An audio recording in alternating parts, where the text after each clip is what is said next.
முழுமையாக தேர்ச்சி பெற ஆர்வம் உள்ளவரா நீங்கள்? இந்தியாவிலேயே முதல் முறையாக இகாஸ் கிளவுட் 1-to-1 மற்றும் குழு முறையிலும் அனுபவம் மிக்க பயிற்சியாளர்களால் ஆன்லைன் வழியாக வகுப்புகளை வழங்குகிறது. தினசரி மற்றும் வாராந்திர பயிற்சி வகுப்புகள் மூலம் கிளவுட் மற்றும் டெவாப்ஸ் சான்றிதழ்களை பெறலாம். மேலும் தொடர்பு கொள்ள www.ecoscloud.com என்ற இணையதளத்தில் பார்வையிடுங்கள். நீதி வழங்கும் போது அண்ணன், தம்பி, சொந்தம், பந்தம், பணக்கார, ஏழை எதையுமே பார்க்க கூடாதுடா.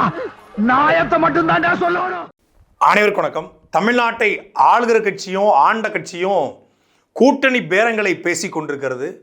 ஒரு பக்கம் மத்திய ஆளுகிற கட்சி தமிழ்நாட்டில் எந்த கட்சியோட முதுகுல ஏறினா தமிழ்நாட்டுக்குள்ள காலை பதிக்க முடியும்னு சொல்லி தேர்தல் வியூகங்களை வகுத்து கொண்டிருக்கிறது. புதிதாக தோன்றிய ஒரு கட்சி 3 தேர்தல் வியூக வகுப்பாளர்களை வைத்து யாரை கூட்டணிக்கு சேர்க்கலாம், எப்படி ஆட்சி அமைக்கலாம் அப்படின்னு திட்டம் போட்டுக்கிட்டு இருக்கு. ஆனால் இவங்கெல்லாம் இப்படி திட்டம் போட்டு இருக்கும்போது ஒரு கட்சி கிட்டத்தட்ட 100க்கும் மேற்பட்ட வேட்பாளர்களை அறிவிச்சிருச்சு. நாம் தமிழர் கட்சி 2026 சட்டமன்ற தேர்தலுக்கான வேட்பாளர்களை ஒவ்வொன்றாக அறிவித்துக் கொண்டிருக்கிறது. அந்த அடிப்படையில் வேதாரண்யம் சட்டமன்ற தொகுதியுடைய வேட்பாளராக நாம் தமிழர் கட்சியுடைய இளைஞர் பாசறை ஒருங்கிணைப்பாளர் தம்பி இடும்பானம் கார்த்திக் அவர்கள் அறிவிக்கப்பட்டிருக்காரு. நாளைக்கு முதல் கலந்தாய்வை தொடங்கி இடும்பானம் கார்த்திக் கிட்டத்தட்ட ஓராண்டுக்கு முன்பே வேதாரண்யம் தொகுதியில் கால் பதித்து வேலையை தொடங்க போகிறாரு, தேர்தல் வேலையை. இது உண்மையிலே பல கட்சிகளுக்கு அதிர்ச்சியாகவும் பல கட்சிகளுக்கு ஆச்சரியமாகவும் இருக்கும். அரசியல் அறிந்தவர்கள், ஊடகவியலாளர்கள், பத்திரிகையாளர்கள் எல்லோருமே சொல்கிறது என்னென்னா, எந்த தைரியத்தில் ஒரு கட்சி ஒரு வருஷத்துக்கு முன்னாடி வேட்பாளர் அறிவிக்குது? தமிழ்நாட்டை திமுக பழம் தின்னு கொட்டை போட்ட கட்சி, 70 வருஷமாக இருக்கிற கட்சி, கிட்டத்தட்ட 6 முறை ஆண்ட கட்சி, ஒரு வருடத்துக்கு முன்பு என்னைக்காவது வேட்பாளர் அறிவிச்சு பார்த்துருக்கீங்களா? தேர்தலுக்கு ஒரு மாதத்துக்கு முன்னாடி தான் வேட்பாளர் அறிவிப்பாங்க. ஒரு வருஷத்துக்கு முன்னாடி வேட்பாளர் அறிவிச்சா திமுகவிலே காலங்காலமாக பயணிக்கிற நபரே அறிவித்தா கூட அந்த தொகுதியில் இருக்கிற பல பேர் வேலை செய்ய மாட்டான். ஏன்னா எல்லாருமே நமக்கு ஒரு வாய்ப்பு கிடைக்கும். இப்போ திருவெரும்பூர் தொகுதியில் மகேஷ் பொய்யாமொழியே தொடர்ச்சியாக நின்றாலும் கூட இந்த முறை நமக்கு வாய்ப்பு கிடைக்கும்னு சொல்லி நிறைய பேர் காத்திருப்பாங்க. திருச்சி மேற்கு தொகுதியில் KNR அவர்களே நின்னாலும் இந்த முறை நமக்கு வாய்ப்பு இருக்குன்னு சொல்லி திமுகவுக்குள்ளே பல பேர் காத்திருப்பாங்க. அதனால் அவருக்கு தான் கிடைக்கும் அப்படின்னு கன்ஃபார்மாக சொல்ல முடியாது. அது இறுதி நேரத்து தலைமையின் முடிவு. அந்த நேரத்தில் தலைமைக்கு யார் பண்ணுறாங்க, தொகுதிக்கு யார் பண்ணுவாங்க, அதெல்லாம் பார்த்து தான் தேர்தல் அரசியலில் வேட்பாளர் அறிவிப்பாங்க. ஆனால் ஒரு கட்சி இந்தியாவிலேயே இந்திய தேர்தல் அரசியலே ஓராண்டுக்கு முன்பு வேட்பாளர் வச்சு வேட்பாளர் அறிமுகத்தையும் போட்டு கலந்தாய்வு போட்டு போய் தொகுதி வேலையை பாருங்க அப்படின்னு சொல்லுதுன்னா, அந்த வேட்பாளர் மீது அந்த கட்சிக்கு இருக்கிற நம்பிக்கை, கட்சி தலைமைக்கு இருக்கிற நம்பிக்கை, அதே போல் அந்த வேட்பாளருக்கும் கட்சியின் மீது இருக்கக்கூடிய நம்பிக்கை, இது ரெண்டும் தான் வேட்பாளர் அறிமுகத்துக்கும் வேட்பாளர் அறிவிக்குமான காரணம். தம்பி இடும்பானம் கார்த்திக் நாம் தமிழர் கட்சியில் இளைஞர் பாசறை ஒருங்கிணைப்பாளராக, டிபேட்டில் கலந்து கொள்கிறவராக, மேடையில் பேசுகிற பேச்சாளராக, சமூக வலைதளங்களை ட்வீட் போடுறவராக, சமூக வலைதளங்களை டிபேட்டை ஏற்படுத்துறதாக தான் நமக்கு எல்லாருக்கும் தெரியும். ஆனால் மிகச் சாதாரண ஒரு பின்னணியில் ரொம்ப எளிமையான ஒரு குடும்பம், ஒரு அரசியல் வாடையே இல்லாத ஒரு குடும்பம், அந்த குடும்பத்தில் பிறந்து ஒரு எளிய பின்னணியில் வந்து கல்லூரி படிக்கும்போதே முத்துக்குமாருடைய மரணத்தின் மீதான அந்த தாக்கத்தில் தமிழ் தேசிய அரசியல் பக்கம் திரும்பி கல்லூரி படிப்பை முடித்துட்டு நேராக எல்லாரும் பேக்கை தூக்கிட்டு ஹாஸ்டல்லேருந்து வீட்டுக்கு போவாங்க, இல்லை வந்து வேலைக்கு போவாங்க. நேராக பேக்கை தூக்கிட்டு ராவணன்குடியில் அலுவலகத்துக்கு வந்தவர் தம்பி இடும்பானம் கார்த்திக். அண்ணன் சீமான் வந்து எப்போதுமே மனசு விட்டு பாராட்ட மாட்டாங்க, மனசுக்குள்ளே வச்சுக்குவார். ஆனால் மனசு விட்டு பாராட்ட மாட்டாங்க. பாராட்டினா கொஞ்சம் கொம்பு முளைச்சிரும் அப்படின்னு சொல்லி நேரடியாக பாராட்ட மாட்டாங்க. ரொம்ப நல்லா பேசுனா நல்லா பேசமாட்டா தம்பி அப்படின்னு சொல்லி பாராட்டுவாங்க. ஆனால் தம்பி இடும்பானம் கார்த்திக் பற்றி பல மேடைகளில் அண்ணன் சீமான் சொல்லியிருக்காரு. ஒருத்தன் கட்சி வேலையும் பார்த்துக்கொண்டு, அதாவது கட்சியில் மேடையில் பேசிக்கொண்டு, சமூக வலைதளங்கள் எழுதி கொண்டு, யார் பாஜகவோட பி டீம் அப்படிங்கிற ஒரு புத்தகத்தையும் எழுதி, அதை எல்லாவற்றையும் தாண்டி இந்த சின்ன வயசில் ஒரு பெரிய பொருளாதார பின்னணி இல்லாத ஒரு கட்சி, பொருளாதார பின்னணி இல்லாத ஒரு தனிநபர் தம்பி இடும்பானம் கார்த்திக் புதியதோர் தேசம் செய்வோம் அப்படிங்கிற இதழை பல பொருளாதார தடைகளை தாண்டி நடத்தி கொண்டிருக்கார். இன்றைக்கி வந்து சமூக வலைதளம் வளர்ந்துருச்சு. ஃபேஸ்புக்கு, ட்விட்டரு, யூடியூப்பு, இன்ஸ்டாகிராமு அப்படின்னு பல்வேறு பிளாட்ஃபார்ம் உருவாயிடுச்சு. அதை பார்க்கக்கூடிய லட்சக்கணக்கான மக்கள் உருவாயிட்டாங்க. ஆனாலும் ஒரு நூல் என்பது பெரிய ஆவணம். இன்றைக்கி ஈவேரா குறித்த தவறான கருத்தோ நல்ல கருத்தோ படிக்கணும்னா விடுதலையை படிக்கணும், கலைஞர் அவர்கள் குறித்த செய்தியை பார்க்கணுமா முரசொலியை படிக்கணும், ஒரு ஆவணமாக இருக்குது. அப்படி எத்தனை தலைமுறை வந்தாலும் ஒரு இதழ் என்பது பெரிய ஆவணம். அந்த காலகட்டத்தில் நாம் தமிழ் போராட்டம் என்ன, நாம் தமிழின் பங்களிப்பு என்ன, நாம் தமிழ் செயல்பாடு என்ன, நாம் தமிழ் கட்சி இந்த கச்சத்தீவு பிரச்சனையில், முல்லைப்பெரியாறு பிரச்சனையில், ஒரு எம்புரான் படம் நாம் தமிழ் என்ன நிலைப்பாடு எடுத்தது அப்படின்னு ஒரு பெரிய ஆவணமாக இருப்பது. அது சாஃப்ட்வேராகவும் இருக்குது, சாஃப்ட் காப்பியாகவும் இருக்குது, ஹார்ட் காப்பியாகவும் இருக்குது. புதியதொரு தேசம் செய்வோம் அப்படிங்கிற இதில் ஒரு தனி மனிதன் இடுமானம் காட்டி நடத்திருக்கிறார். அதுக்காகவே இந்த தமிழ் தேசிய இனமும் தமிழ் சமூகமும் அவருக்கு கடமைப்பட்டிருக்கு. அப்படிப்பட்ட ஒரு பெரிய ஆற்றலான ஒரு இதழை ஒரு தனி மனிதன் ஒரு செய்தியாக கொண்டு வந்து அதுக்கு செய்திகளை சேகரித்து பல்வேறு பணிச்சுமைக்கு இடையில பிரிண்ட் கொடுத்து அதை தமிழ்நாடு முழுக்க அனுப்புறதுங்கிறது சாதாரண காரியம் கிடையாது. அதை தம்பி இடுமானம் காட்டி பண்ணிட்டு இருக்காரு. அதை எல்லாத்தையும் தாண்டி என்னை வியக்க வைக்கிறது எப்படின்னா, ஒரு சிறந்த வேட்பாளர் தமிழ்நாட்டுக்கு, ஒரு சிறந்த வேட்பாளர் வேதாரண்யம் தொகுதிக்கு. இந்த தொகுதியில் திமுக, காங்கிரஸ், அதிமுகன்னு பல முறை பாதி மாதிரி வென்றிருக்காங்க. ஓஎஸ் மணியன் தொடர்ச்சியாக 2 முறை வென்றிருக்காரு. ஆனால் அந்த தொகுதிக்கு என்ன பண்ணியிருக்காருன்னு இதுவரைக்கும் தெரியல. ஆனால் தம்பி இடுமானம் கார்த்திக் போன்ற நபர்கள் வேதாரண்யம் தொகுதியில் நிற்பது என்பது உண்மையிலே வேதாரண்யம் தொகுதிக்கு மிகச்சிறந்த வாய்ப்பு. டிபேட்டில் தம்பி இடுமானம் கார்த்திக் போய் உட்கார்ந்தாரு அப்படின்னா அங்கே என்ன நடக்குன்னு எல்லாருக்கும் தெரியும். பல பேர் சொல்லுவாங்க, இப்போ அதாவது நம்ம ஒரு காமெடி சொல்லும்போது நம்ம சிரிச்சுட்டு அதை கடத்துறது வேற, சீரியஸாக இருப்பாப்புல.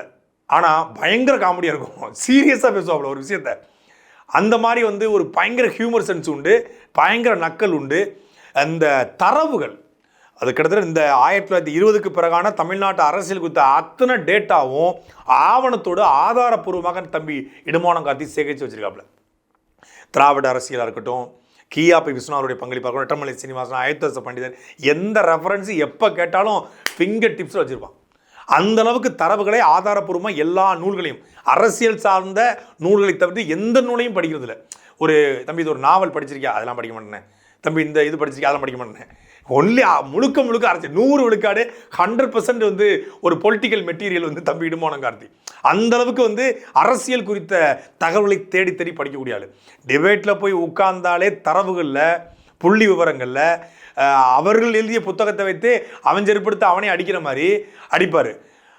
மக்கள் மன்றத்திலே இந்த நிலைமை அப்படின்னா வரக்கூடிய திமுக நபர்களுக்கும், அதிமுக நபர்களுக்கும், காங்கிரஸுக்காரனுக்கும், பிஜேபி காரனுக்கும், தாவேக்காவுக்கும் பல இடத்துல பதிலி கொடுத்து ஓட விட்டுருக்காப்புல. மக்கள் மன்றத்தில் இந்த நிலைமைனா சட்டமன்றத்துக்கு போனால், சட்டமன்றத்தில் இடுமானம் கார்த்திக் போன்ற நபர்கள் உள்ளே நுழையும் பொழுது அந்த சட்டமன்றம் நிச்சயமாக அண்ணாதுரை காலத்து, முத்துராமலிங்க தேவர் காலத்து, மூக்கையா தேவர் காலத்து, அன்னைக்கு இருந்த கண்ணியமிகு காகிதம் எடுத்து எம்பியா அங்கே போன மாதிரி இங்கே சட்டசபையில் ஒரு இந்த பார்லிமெண்ட் டைகர்னு சொல்லுவாங்களா, அப்படி பார்லிமெண்ட் டைகர் போல சட்டசபையில் முழங்கக்கூடிய ஆட்கள் உள்ளே போகணும். அந்த காலத்து சட்டசபை சொல்லுவாங்க, அது அப்படி இருக்கும். ஒரு ஒற்றுமையும் இருக்கும், கேள்வி பதில் அவ்வளோ கடுமையாக இருக்கும். இன்றைக்கி மாதிரி முறைச்சிட்டு போகிறது, குறைச்சிட்டு போகிறது அந்த மாதிரிலாம் கிடையாது. இன்றைக்கி டேட்டா இல்லாமல் பேசுகிறாங்க. அப்படி டேட்டாவோடு பேசக்கூடிய நபர்கள் உள்ளே போகணும். அதுவும் அந்த மண்ணினுடைய மகன், அந்த மண்ணினுடைய பிரச்சனை, மீனவருடைய பிரச்சனை, அங்கே என்ன வாழ்வாதாரம், அந்த மக்களுக்கான பிரச்சனை, இது எல்லாமே தெரியும். இன்னொன்று, எதற்குமே பயப்பட மாட்டான். எனக்கு தெரிஞ்சு அவன் பயப்பட்டதே கிடையாது. வழக்கு, சிறை, இது எதை பற்றி சின்ன, நம்மளோட ஒரு 5 வயசு சின்ன பையன், அதுக்கும் 5 வருஷத்துக்கு முன்னாடி 2018, இன்றைக்கி 2024 ஒரு மெச்சூரிட்டி வந்திருக்கு. 2018 குண்டர் சட்டம் போடப்படுது. நாம் தமிழர் கட்சியில் ஒரு சின்ன பையன் மேலே குண்டர் சட்டம் போடப்படுச்சுன்னா அது இடுமானம் கார்த்திக் மேலே தான். அதுவும் ரஜினிகாந்த் அவர்கள் எடுத்து போட்ட ஒரு ட்விட்டுனால அந்த சட்டம் குண்டர் சட்டம் போடப்படுது. காவல்துறை கடுமையாக நடந்து கொள்கிறாங்க. கிட்டத்தட்ட 2 மாதம் சிறை, அதுக்கப்புறம் பல்வேறு வழக்குகள், அதுக்கப்புறம் என்ஐஏ சோதனை. என்ஐஏ சோதனையின் போது தந்தையை இறந்துறாரு. தந்தை இறந்த பிறகும் கூட உண்மையிலே இது என்ஐஏ அதிகாரி என்கிட்ட அவ்வளோ வியந்து பேசினார். அடுத்த வாரம் தம்பி இடுமானம் கார்த்திக் வரணும், நானும் மதிவானந்து போயிட்டு வந்துட்டோம், இடுமானம் கார்த்திக் போகணும். அப்போ இந்த என்ஐஏ அதிகாரி சொல்கிறாங்க, இல்லை அவங்க அப்பா இறந்தான்னு சொல்கிறாங்க, பரவாயில்ல நீங்கள் ஒரு வாரம் கழித்து வர சொல்லுங்கள். இல்லை அவர் நாளைக்கே வர்றாராம். ஏங்க இன்றைக்கி தானங்க அப்பா இருந்துக்கார், நாளைக்கு எப்படிங்க வருவார், அவர் வேறு மண்ணில் இருப்பார், வர வேண்டான்னு சொல்லுங்கன்னு கேட்கவே இல்லை. நான் வரேன் பரவாயில்லன்னு. ஒரு தந்தை இறந்த மண்ணில் இருக்கக்கூடிய ஒருத்தன் ஒரு பெரிய சோதனை, இந்தியாவுடைய மிக முக்கியமான ஒரு முகமை, புலனாய்வு முகமை என்ஐஏ, அந்த சோதனைக்கு நான் வர்றேன்றாப்புல. அதுக்கப்புறம் என்ஐஏ அதிகாரி பரவாயில்ல வர வேணாம், நீங்கள் ஒரு வாரம் கழித்து வாங்கன்னு பம்படியாக சொன்ன பிறகு தான் ஒரு வாரம் கழித்து தம்பி இடுமானம் கார்த்தி போனார். அந்தளவுக்கு இதை முடிச்சிடணும், உடனே முடிச்சிடணும், அதாவது பின்வாங்கிட்டாங்க, அந்த சோதனைக்கு வந்து பயந்துட்டாங்க அப்படிங்கிற விமர்சனம் வந்துடக்கூடாது. தன்னால் கட்சிக்கோ தான் சார்ந்திருக்கிற இயக்கத்திற்கோ எந்த விதமான விமர்சனம் வந்துடக்கூடாது என்பதில் ரொம்ப தெளிவாக இருப்பார் தம்பி இடுமானம் கார்த்தி. பொதுவாக ஒரு கட்சி பேச்சாளர் இல்லை கட்சி கூட்டத்துக்கு போகக்கூடிய பொறுப்பாளர் அப்படின்னா திமுகனா 50,000 கொடுக்குது ஒரு பேச்சாளருக்கு. அதிமுக 25,000 கொடுக்குது. நாஞ்சில் சம்பத்து, இந்த லியோனி, இந்த மாதிரியான கேட்டகரியில் உள்ளவங்களுக்கு 50,000 அறை எடுத்து ஒரு ஃப்ளைட் டிக்கெட் போட்டு ஒரு இன்னோவா கார் அனுப்பிச்சு அவங்களுக்கான செலவுகளை செஞ்சு கொடுப்பாங்க. இது ஒரு கட்சியில் விதி தான், நம்ம அதை குறை சொல்ல முடியாது. அது ஏன்னா அதையே நம்பி வாழ்வாதாரம் இருக்கக்கூடிய பேசக்கூடிய நபர்களுக்கு ஒரு கட்சி கொடுக்கறது, அது வளர்ந்த கட்சி, பணக்கார கட்சி, அதனால் கொடுக்குது. ஆனால் நாம் தமிழர் கட்சி என்பது எளிய மனிதர்கள், ஒரு தானி ஓட்டுநர், ஒரு மருத்துவர், ஒரு பொறியாளர், அவங்கவுங்க பணி செய்யக்கூடிய அவங்க சொந்த வேலையை பார்த்துருக்க நபர்கள் தான் பணம் போட்டு ஒரு கூட்டத்தை நடத்துவாங்க. ஒரு கூட்டத்தை நடத்தி குறைந்தபட்சம் சாதாரண கூட்டமாக இருந்தால் 25,000, அண்ணன் வர கூட்டம் இருந்தால் 1.5 லட்சம் 2 லட்சம் செலவாகும். இப்போது 25,000 30,000 கொடுத்து ஒரு மேடையை போட்டு மைக் செட்டை கட்டி ஒரு 100 சேரை போட்டு ஒரு திருமுனை கூட்டம் நடத்துகிறாங்கன்னா வந்துட்டு போகிற பேச்சாளர்களுக்கு பெரிய தொகையை அவங்களால கொடுக்க முடியாது, ஏன்னா அவங்கள்ட்ட இருக்காது. அப்போ நாம் தமிழர் கட்சியில் 2,000 ரூபாய் கொடுப்பாங்க அதிகபட்சம். ஏன்னா சென்னையிலேருந்து ஒருத்தர் வந்துட்டு போகணும் அப்படின்னா அவருக்கு 2,000 செலவாகும். அப்போ இந்த 2,000 ரூபாயை பயணப்படியாக கொடுத்துருன்னு சொல்லி பேச்சாளர்களுக்கு பொதுவாக 2,000 ரூபா கொடுப்பாங்க. 2018-19 காலகட்டத்தில் நான் ஒரு பக்கம் அந்த பக்கம் பேசிக்கிட்டு இருந்தேன், துருவன் ஒரு பக்கம் பேசிகிட்டு இருந்தார், தம்பி சரவணன் ஒரு பக்கம் பேசிகிட்டு இருப்பார். அப்போ இடுமானம் காட்டி சென்னையில் இருந்து போகணும், நாங்கள் திருச்சியிலேருந்து போவோம், நான் என் கார்லேயே போயிடுவேன். பெரும்பாலும் நானே டீசல் போட்டு போயிட்டு வந்துடுவேன். இல்லைனா சில கட்சிக்காரங்க மாவட்ட செயலர் வந்து டீசல் போட்டு அனுப்புவாங்க. சில பேர் வந்து 2,000 ரூபாய் கவரில் வம்படியாக திணிச்சிட்டு போவாங்க. இடுமானம் கார்த்திக் போகிற கூட்டங்களில் பெரும்பான்மையாக பணம் வாங்கினதே கிடையாது, கேட்கவே மாட்டாப்புல. அதாவது கட்சிக்காரங்கிட்ட போய் நம்ம எப்படி கேட்குறது, பணத்தை வச்சுக்கிட்டு கேட்காம இருக்குது வேற, பணம் இருக்காது. இங்கேருந்து ஒரு 500 ரூபா போட்டு ஒரு டிக்கெட் எடுத்து போயிடுவோம், 320 ரூபா 350 ரூபா ஒரு டிக்கெட்டு, 250 ரூபான்னு சேனங்களில் ஒரு டிக்கெட் எடுத்து போயிடுவாள், பஸ்ஸில் தான் வருவார். அப்போ ஒரு நாள் வந்து ஒரு இடத்துல கூட்டம் முடிஞ்சிருது. கூட்டம் முடிஞ்ச உடனே அங்கேருந்து அந்த கூட்டம் இருந்து வேற ஒரு மாவட்டம், திருச்சிக்கு அந்த பக்கம் ஒரு மாவட்டம், அந்த மாவட்டத்தில் கூட்டம் முடிஞ்சிருது. கூட்டம் முடிஞ்சு திருச்சிக்கு வந்துட்டாப்புல. திருச்சியில் என் காரில் 2 பேரும் வரோம். கூட்டம் முடிஞ்சு தங்கி நிற்கிறாப்புல, சாப்பிட்டு தம்பி, நான் சாப்பிட்டு போயிடுறேன். எப்படி போகிறேன், நான் பஸ்ஸில் போயிடுறேன். உடனே பஸ்ஸு காசு வச்சுக்கிறேண்ணே. இல்லைண்ணே, எனக்கு உண்மையிலே வந்து அந்த நேரத்தில் அப்படியே ஸ்டன் ஆகிட்டேன். நான் பஸ்ஸுக்கு காசு வச்சிருக்கான்னு கேட்க தண்டியும் காசு வேணும்னு கேட்கல, கூட்டம் நடத்துனவன்ட்டையும் கேட்கல, கூட்டத்துக்கு விட்டு அழைச்சிட்டு போனவன்ட்டையும் கேட்கல, யார்ட்டையும் கேட்கல. எவ்வளோ வச்சுருக்கேன்னு கேட்டால் 20 ரூபா வச்சுருக்காப்புல. ஒரு கட்சிக்காக மேடையில் பேசி ஆயிரக்கணக்கான மக்கள் கைத்தட்டு வாங்கக்கூடிய ஒரு பேச்சாளன், ஒரு கட்சியினுடைய மாநில இளைஞர் பாசறை செயலாளர் 20 ரூபா தான் அவருடைய. இது ரொம்ப நடந்த ஒரு 3 வருஷத்துக்கு முன்னாடி எனக்கு ரொம்ப சங்கடமாக இருந்துச்சு. அப்போ உடனே பேருந்துக்கு பயணிச்சுட்டு நான் 500 ரூபாய் எவ்வளோ எடுத்து கொடுத்தேன். உடனே வேணாண்ணே, அவ்வளோ வேணாண்ணே, ஃபஸ்ட் டிக்கெட் மட்டும் கொடுங்க. கொண்டு போடா, இல்லை வேணாண்ணே, ஃபஸ்ட் டிக்கெட் மட்டும் கொடுங்க அப்படின்னு சொல்லி அப்புறம் பஸ் ஸ்டாண்டுக்கு போய் பஸ்ஸு டிக்கெட் எடுத்து அந்த டிக்கெட் காசு மட்டும் தான். அப்புறம் அங்கேயும் கூட போய் 20 ரூபா நான் போய்க்குவேன், 20 ரூபா வச்சு கோயம்பேட்டிலேருந்து நான் வந்து ஆஃபீஸ்க்கு போய்க்குவேன் அப்படின்ட்டு வாங்க மாட்டேன்ட்டாப்புல. இன்னொரு நாள் ஒரு செய்தியை ஒருத்தர் சொன்னார் என்கிட்ட, ஒரு 2 இப்போ சமீபத்தில் இந்த நாடாளுமன்ற தேர்தலுக்கு முன்னாடி கட்சி கூட்டத்துக்கு போயிட்டு கோயம்பேட்டில் வந்து இறங்கியிருக்காரு. கோயம்பேட்டில் வந்து இறங்கி கோயம்பேட்டில் இறங்குற வரைக்கும் காசு இருந்திருக்கு. கோயம்பேட்டிலேருந்து போரூர் அலுவலகத்துக்கு போகிறதுக்கு காசு இல்லை. கோயம்பேட்டிலேருந்து போரூர் அலுவலகத்துக்கு நடந்தே ஒரு கட்சியினுடைய மாநில இளைஞர் பாசறை செயலாளர் நடந்தே போயிருக்கான். உண்மையிலே கேட்டபோது எனக்கு வந்து அவ்வளவு கண்ணீர் வந்துச்சு, அவ்வளவு சங்கடமாக இருந்துச்சு. இப்போ நீங்கள் படிக்கிறோம், கக்கனுடைய வரலாறு, ஜீவானந்தம் வரலாறு படிக்கிறோம், கட்சியினோட பணத்தை எடுக்காமல் இருந்தாங்க, நேர்மையாக இருந்தாங்க அப்படின்னு. இந்த காலகட்டத்தில், அந்த காலகட்டத்தில் அது ஓகே, இந்த காலகட்டத்தில் இந்த அரசியல் கரப்டாகி போன அரசியலில், கோடியாக கொள்ளையடிக்கிற இந்த அரசியலில் எல்லாரும் நாம் தமிழ் கட்சிக்காரனா பகட்டு வாழ்க்கை வாழ்கிறான், அவன் திரள் நிதியில் வாழ்கிறான், சொகுசாக வாழ்கிறான், கறிக்கஞ்சி, திடல் திண்ணி என்னெல்லாமோ சொல்கிறாங்க, கிண்டல் பண்ணுறதுக்கான வார்த்தையில் போடுறாங்க. ஆனால் உண்மையிலேயே கூட இருந்து பார்க்கும்போது தான் வேதனையும் வலியும் தெரியும். இன்றைக்கும் தலைமை அலுவலகத்தில் பல நாட்கள் வந்து சாப்பாடு இல்லாமல் நைட்டு ஊற்றின்னு வச்ச பழைய கஞ்சியை குடிச்சிட்டு பழைய சோறை தின்னுட்டு கட்சியினுடைய பொறுப்பாளர்கள் வந்து படுத்துருக்காங்க, தலைமை நிலையத்தில் பணி செய்யக்கூடியவங்க. அப்படித்தான் தம்பி இடுமானம் கருதியும் ஒரு சாதாரண வாழ்க்கை வாழ்ந்து, எளிய வாழ்க்கை வாழ்ந்து, இன்றைக்கும் எளிய வாழ்க்கை வாழ்ந்த ஒரு காலத்தில் இப்பவும் அப்படி தான். அப்படிப்பட்ட ஒருத்தரை அண்ணன் சீமான் அவர்கள் வேட்பாளராகியிருக்காரு. தனக்குன்னு இது வரைக்கும் 1 ரூபா காசு சேர்த்துக்கிட்டது கிடையாது. தனக்கு இது வேணும், தனக்கு இது இது இது பண்ணி வைக்கணும், ஆடம்பரமான பொருட்கள் வாங்கணும், ஒரு வீடு கட்டணும், ஒரு கார் வாங்கணும், அப்படிலாம் எந்த கனவும் அவனுக்கு கிடையாது. அவனுடைய ஆசை என்பது நாம் தமிழின் ஆசை, அவனுடைய செயல்பாடு என்பது நாம் தமிழின் செயல்பாடு, அவன் எண்ணம் நாம் தமிழரின் எண்ணம். அப்படி மொத்தமாகவே தன்னை வந்து கட்சிக்குள்ளே, இந்த இனத்துக்குள்ளே, தமிழ் தேசியத்துக்குள்ளே கரைச்சிக்கிட்ட ஒருத்தரை சரியான நேரத்தில் அண்ணன் சீமான் அவர்கள் அடையாளப்படுத்தி வேட்பாளராக அங்கீகரிச்சிருக்காரு. அவர் வேட்பாளர் அங்கீகரித்தது வந்து ஒரு பெரிய விஷயம் இல்லை. அவனை சட்டமன்ற உறுப்பினராக ஆக்குவது ஒவ்வொரு தமிழன், வேதாரண்யத்தில் வாழக்கூடிய ஒவ்வொரு தமிழனுடைய கடமை. இவனை போன்ற வேட்பாளர்லாம் இனி வாய்ப்பே கிடையாது.